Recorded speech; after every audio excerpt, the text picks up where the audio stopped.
ചെറിയൊരു ആൾക്കൂട്ടം. എന്താ അവിടെ എന്ന് അറിയാൻ ഞാനും പോയി. അപ്പോൾ ദേ ചക്ക മുറിക്കുന്നു. എൻ്റെ വീട്ടിലൊക്കെ ഞാൻ കണ്ടായിരുന്നത് ചക്ക എടുത്ത് വെച്ച് ഒറ്റ ഇട്ട് 2 പൊളി. പക്ഷെ ഞാൻ വെട്ടുമ്പോൾ 1-2 വെട്ടൽ കഴിഞ്ഞിട്ടാണ് കേട്ടോ 2 പൊളി ആവാറ്. ഇവിടെ ദേ ആള് വളരെ പതിയെ ഇങ്ങനെ ചക്ക മുറിക്കുകയാണ്. അതെല്ലാവരും ഭയങ്കര ആകാംക്ഷപൂർവ്വം നോക്കി നിൽക്കുന്നു.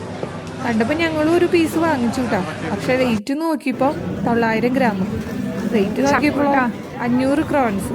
അതേതാണ്ട് നാട്ടിലത്തെ 1800 രൂപയായി. അപ്പം ഞങ്ങൾ പറഞ്ഞു അത് ഒന്നുകൂടെ ചെറിയ പീസാക്കാൻ. അങ്ങനെ അത് വീണ്ടും കൊണ്ടുപോയി ചെറിയ പീസാക്കി തന്നു. ഈ ചക്ക എവിടെ നിന്നാന്ന് ചോദിച്ചപ്പോൾ ആഫ്രിക്കയിൽ നിന്നാണ് കേട്ടോ പറഞ്ഞത്.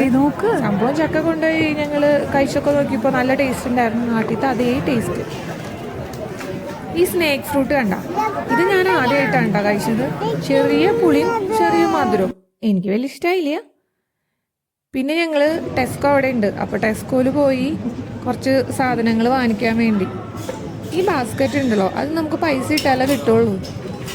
10 താഴെ വരുന്ന കോയിൻസ് ആണ് കേട്ടോ അതിലിടുക. പിന്നെ ഞങ്ങൾ അതുകൊണ്ട് പോയി സാധനങ്ങളൊക്കെ വാങ്ങിച്ച് പിന്നെ ബാസ്ക്കറ്റ് അവിടെ വെച്ചു. പിന്നെ ബാസ്ക്കറ്റ് അവിടെ വെച്ചാൽ നമുക്ക് ആ പൈസ തിരിച്ച് കിട്ടും കേട്ടോ.